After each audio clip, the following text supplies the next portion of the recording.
At 0400 hours local time on February 12, 2026, a Russian mechanized company crossed the line of departure near Avdiivka, expecting to secure a frozen tree line that had been softening under artillery fire for 3 straight days. Routine doctrine dictates that overwhelming indirect fire breaks the defensive lines, allowing armor to roll through the shattered remnants. The column of 12 armored vehicles moved confidently, their thermal sights scanning for the usual desperate holdouts. Instead, they drove into a killing jar. The tree line was empty, but the approaches were pre-sighted by concealed anti-tank teams who had intentionally abandoned the forward positions hours earlier. Within exactly 3 minutes of crossing the zero line, 4 lead vehicles were burning, hit by top attack munitions fired from defilade positions 2 kilometers away. The Russian commander halted the advance, waiting for the defensive fire to fade so he could push his infantry forward. But the fire did not fade, and the expected Ukrainian retreat never happened. Instead, something entirely off-script occurred. Ukrainian mechanized elements, held in deep reserve, surged forward on the flanks of the stalled Russian column. By 0445, the Russian company was ordered to fall back, abandoning the grid square entirely. The land did not just hold, it expanded. This localized failure was not an isolated incident, but the leading edge of a mathematical impossibility that would soon define the entire month. If you look here at the tactical map from the Eastern Front during the first week of February, you will see a visual representation of what the Russian General Staff was forced to digest. For months prior, the map was characterized by a slow, agonizing red bleed westward. The Russian strategy was a steamroller, powered by sheer mass, trading hundreds of casualties and dozens of vehicles for a few hundred meters of blasted dirt every single week.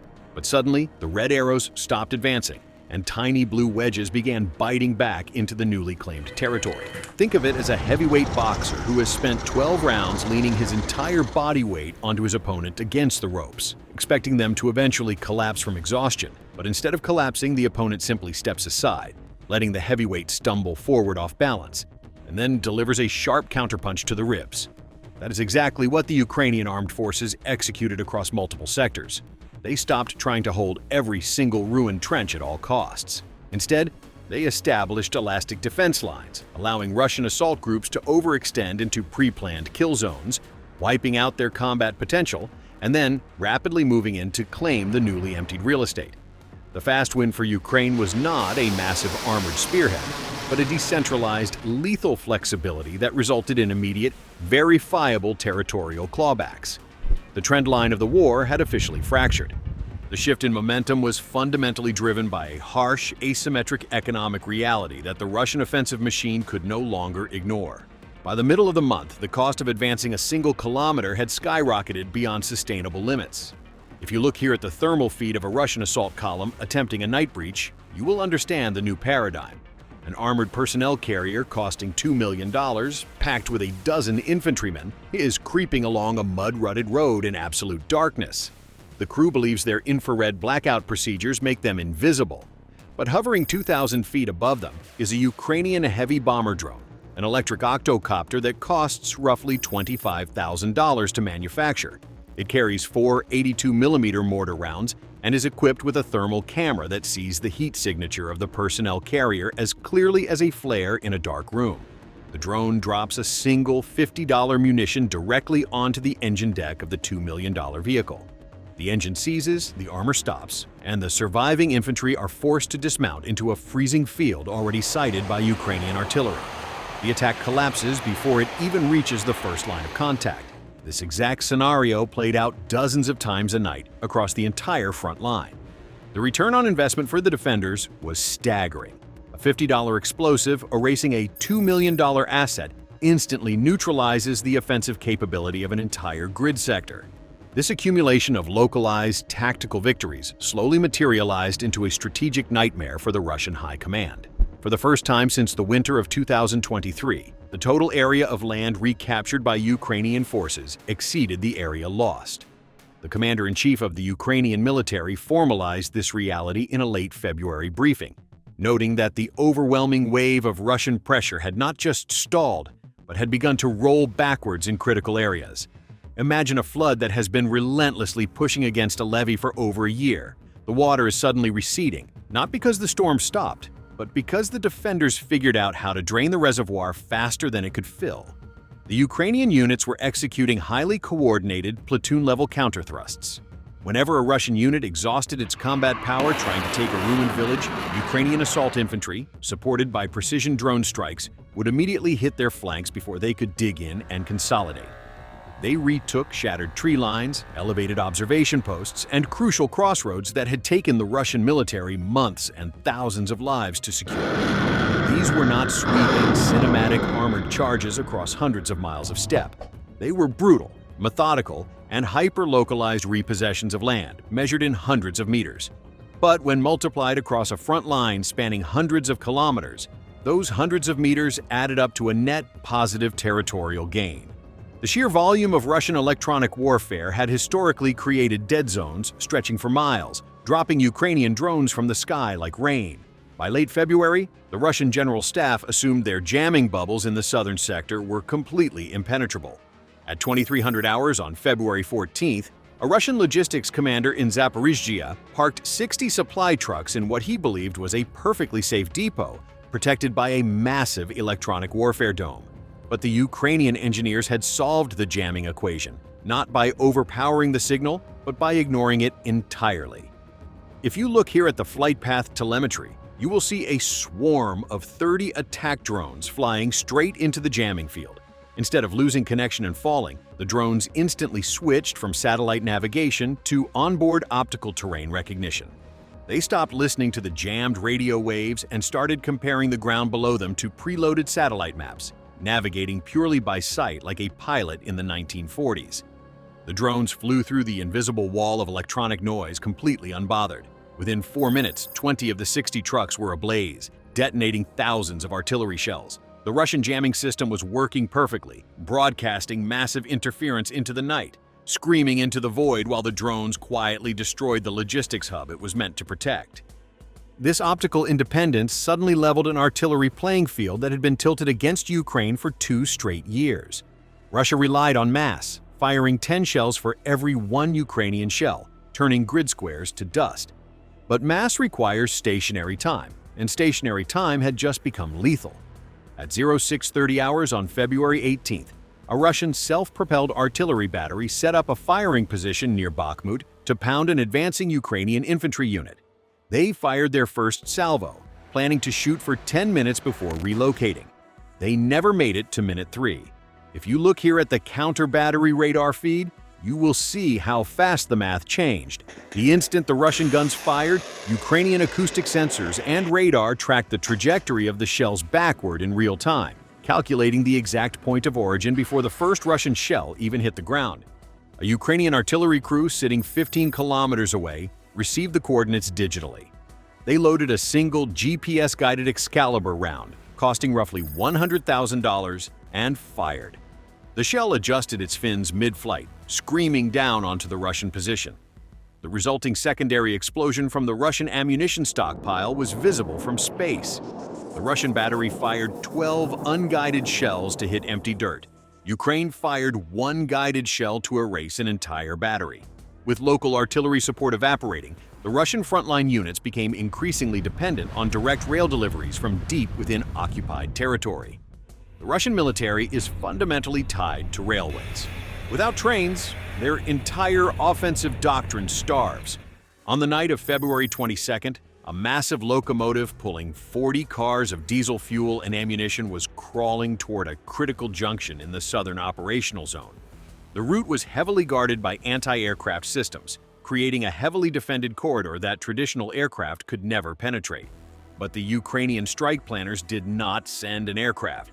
They sent a ground-skimming cruise missile engineered from a modified anti-ship weapon, flying just 30 feet above the trees. It slipped entirely under the radar horizon of the Russian air defense network. Think of it as sliding a piece of paper under a locked door instead of trying to break the door down with a battering ram. The missile struck the lead locomotive at over 500 miles per hour, instantly derailing the first 20 cars in a catastrophic chain reaction of exploding fuel and tearing metal. By sunrise, a 50-mile stretch of the Russian front line received exactly 0 ammunition deliveries. The frontline Russian infantry, already exhausted, were were now staring at empty magazines, while Ukrainian mechanized units began revving their engines in the distance. The combination of blinding electronic warfare, evaporating artillery cover, and severed supply lines culminated in a severe command paralysis within the Russian officer corps. When orders stopped resulting in forward momentum and started resulting in immediate spectacular casualties, local commanders began hesitating. This hesitation was exactly what the Ukrainian mechanized brigades had been engineered to exploit. On February 26th, a Ukrainian armored spearhead approached a heavily fortified Russian trench network that had held firm for 8 months.